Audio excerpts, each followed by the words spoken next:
ಕೊಪ್ಪಳ ಟೈಮ್ಸ್ಗೆ ಸ್ವಾಗತ. ನಮ್ಮ ಕೊಪ್ಪಳ ಟೈಮ್ಸ್ ಚಾನಲನ್ನು ಸಬ್ಸ್ಕ್ರೈಬ್ ಮಾಡಿ ಮತ್ತು ಬೆಲ್ ಐಕನ್ ಕ್ಲಿಕ್ ಮಾಡಿ. ನಾವು ಮಾಡುವ ವಿಡಿಯೋ ನಿಮಗೆ ಬರುತ್ತದೆ. ಎಸ್.ಎಂ. ಭೂಮರೆಡ್ಡಿ ಪದವಿ ಪೂರ್ವ ಕಾಲೇಜಿನಲ್ಲಿ ಡಾಕ್ಟರ್ ಸರ್ವಪಲ್ಲಿ ರಾಧಾಕೃಷ್ಣನ್ ಜಯಂತಿ ಅಂಗವಾಗಿ ಏರ್ಪಡಿಸಿದ್ದ ಶಿಕ್ಷಕರ ದಿನಾಚರಣೆಯಲ್ಲಿ ಕಾರ್ಯಕ್ರಮವನ್ನು ಉದ್ಘಾಟಿಸಿ ಮಾತನಾಡಿದ ಪ್ರಾಚಾರ್ಯ ಜಿ.ಬಿ. ಗುಡಿಮನಿ, ವಿದ್ಯಾರ್ಥಿಗಳು ಶಿಸ್ತು, ಸಮಯ ಪ್ರಜ್ಞೆ ಮತ್ತು ಕಠಿಣ ಪರಿಶ್ರಮದಿಂದ ಸುಂದರ ಭವಿಷ್ಯವನ್ನು ರೂಪಿಸಿಕೊಳ್ಳಲು ಸಾಧ್ಯವಾಗುತ್ತದೆ ಎಂದು ಹೇಳಿದರು. ಅಲ್ಲದೆ ಒಬ್ಬ ವಿದ್ಯಾರ್ಥಿ ಗುರುವನ್ನು ಮೀರಿಸುವ ಸಾಧನೆ ಮಾಡಿ ಗುರು ಕಾಣಿಕೆಯನ್ನು ನೀಡಿದಾಗ ಸಂತಸ ಪಡುವ ಮೊದಲ ವ್ಯಕ್ತಿ ಶಿಕ್ಷಕನಾಗಿರುತ್ತಾನೆ.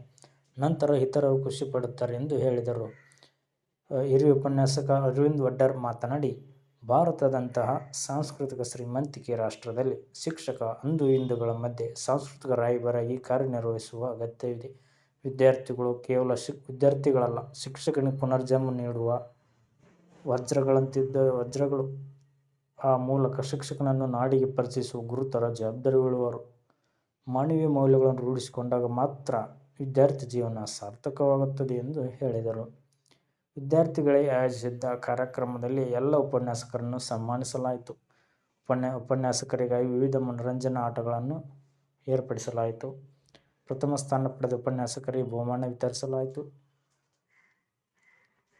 ಎನ್ಎಸ್ಎಸ್ ಘಟಕ ಹಾಗೂ ಎಲ್ಲ ವಿದ್ಯಾರ್ಥಿಗಳ ಸಹಯೋಗದಲ್ಲಿ ಜರುಗಿದ ಕಾರ್ಯಕ್ರಮದಲ್ಲಿ ಎನ್ಎಸ್ಎಸ್ ಅಧಿಕಾರಿ ಎಸ್.ಎಸ್. ವಾಲಿಕಾರ್ ಹಾಗೂ ಕ್ರೀಡಾ ವಿಭಾಗದ ಮುಖ್ಯಸ್ಥ ವೈ.ಆರ್. ಸಕ್ರೋಜಿ, ಹಿರಿಯ ಉಪನ್ಯಾಸಕ ವಿ.ಎಚ್. ಚುಂಚನಿ, ಜ್ಯೋತಿ Gadag, SK. ಕಟ್ಟಿಮನಿಸರ್, ಎಲ್.ಕೆ. Hiremath, ML. ಕ್ವಾಟಿ, Anand Chini, Siddu ಕರಬಸೆಟ್ಟರ್, Kavita ಕೌಲೂರ್, Gopal ರಾಯವಾಗಿ, Sangamesh ಹುನಗನ್, Manjunath Yaragera, Prema Chuncha, Basamma ಚಿಲ್ಜರಿ, Mrityunjaya ಮಳಗವಿ, MS. Nagaral, Srikanth Pujar, Sunil Bandivaddar, Geetha ಬದಿ, ವಿದ್ಯಾರ್ಥಿಗಳಾದ ಸೌಂದರ್ಯ, ಕಾರ್ತಿಕ ಮತ್ತು ಎಲ್ಲ ವಿಭಾಗದ ಕಾರ್ಯದರ್ಶಿಗಳು ಭಾಗವಹಿಸಿ ಕಾರ್ಯಕ್ರಮವನ್ನು ಯಶಸ್ವಿಗೊಳಿಸಿದರು.